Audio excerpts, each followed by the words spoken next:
முதலமைச்சர் என்ன கேட்டாரு, என்ன தொகுதியினுடைய நிலவரம் கேட்டாங்க, கூட்டணி எப்படி இருக்கு அப்படின்றத சொல்லி கேட்டாங்க. மற்றபடி ஆட்சியினுடைய சாதனைகள் எப்படி போய் சேர்ந்திருக்கு, நாங்கள் கொண்டே சேர்த்திருக்கோமா அப்படின்றத விசாரிச்சாங்க. மற்றபடி ஒன்றும் இல்லை. கனகலூரம் எப்பயுமே அவர் கையில் வச்சிருக்காரு. ஆனால் வேட்பாளர்கிட்ட அவர் என்ன எதிர்பார்க்குறாரு? பல்வேறு கேள்விகளை கேட்கிறாரு. ஒவ்வொரு தொகுதி சார்ந்து ஒவ்வொருட்ட ஒரு கேள்வி கேட்கிறாரு. புதுக்கோட்டைக்கு ஸ்பெசிஃபிக்காக என்ன கேட்கிறாரு? புதுக்கோட்டையை பொறுத்தவரை அவர் புதுக்கோட்டைன்னு இல்லை, எல்லா கட்சிக்காரங்கள்ட்டையும் அவர் சொல்றது ஒற்றுமையாக வேலை பாருங்க. அதை தான் தலைவர் எதிர்பார்க்குறாரு. அதை நாங்கள் கண்டிப்பாக நிறைவேற்றுவோம். நேர்காணல் போயிருக்கீங்க, எந்த தொகுதி போட்டீங்க, என்ன கேட்டார் தலைவர்? நான் புதுக்கோட்டை சட்டமன்ற உறுப்பினர். புதுக்கோட்டை சட்டமன்ற தொகுதிக்கு விருப்ப மனு அளிச்சிருந்தேன். இன்றைக்கி தலைவரை நேராக பார்த்து நேர்காணலில் சந்தித்தோம். ரொம்ப மகிழ்ச்சி. இன்றைக்கி 6வது நாளாக இறுதி நாள் புதுக்கோட்டை சட்டமன்ற தொகுதிக்காண்டி விருப்ப மனு அறிவித்து தலைவர் நேராக செஞ்சது மிக்க மகிழ்ச்சி. தலைவரை நேராக பக்கத்தில் சந்தித்து பேசுனது, கலந்துரையாடினது ரொம்ப மகிழ்ச்சியாக இருக்குது. ஏற்கனவே சிட்டிங் இருக்கிற தொகுதியும் மீண்டும் கேட்டிருக்கீங்க. என்ன எதிர்பார்ப்பு உங்ககிட்ட இருக்கு? வேட்பாளராக தலைவருக்கு உங்க மேலே என்ன எதிர்பார்ப்பு? தலைவருக்கு ஒரு வேட்பாளராக உங்க மேலே என்ன எதிர்பார்ப்பு? ஏன்னா நீ கரண்ட் இருக்கிற சிட்டிங் தலைவருங்க விருப்ப மனு கொடுத்தோம் எல்லாத்தையுமே பரிசீலனை பண்ணி யாருக்கு நல்லா இருக்கும் தொகுதி அப்படின்னு தலைவர் முடிவு பண்ணுறது தான். யார் இது பண்ணாலும் தலைவர் அறிவித்தாலுமே அவங்களுக்கு வேலை பார்க்க நாங்கள் எல்லாருமே உறுதியாக இருக்கிறோம்.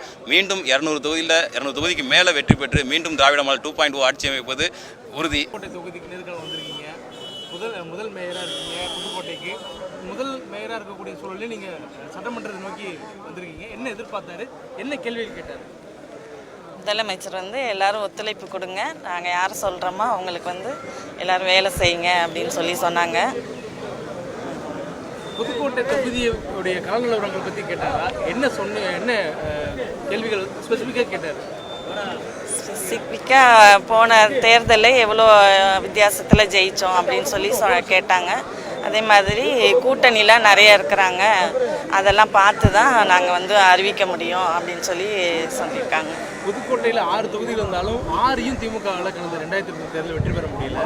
இந்த மாதிரி புதுக்கோட்டைங்கிறது அந்த மாவட்டத்துக்கு ஒரு தலைமையாக இருக்கக்கூடிய ஒரு இடம்.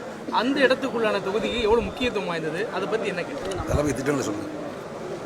திட்டங்கள்லாம் தலைவர் நிறைய கொடுத்துருக்குறாங்க புதுக்கோட்டைக்கு. அதில் பார்த்திங்கன்னா பெண்களுக்கு நிறைய திட்டங்கள்லாம் கொடுத்துருக்குறாங்க. மகளிரோடைய வாக்கு திமுகவுக்கு தான் அப்படின்னு உறுதியாக சொல்ல முடியனால. அது தவிர்த்து வேறு எதுவும் ஸ்பெசிஃபிக்காக கருத்துக்கள் கேட்டாரா? ஒவ்வொருத்தருக்கு கருத்துக்கள் இல்லை, தனித்தனியாக எதுவும் கேட்கல, அவங்களாவே தான் சொன்னாங்க. நன்றி.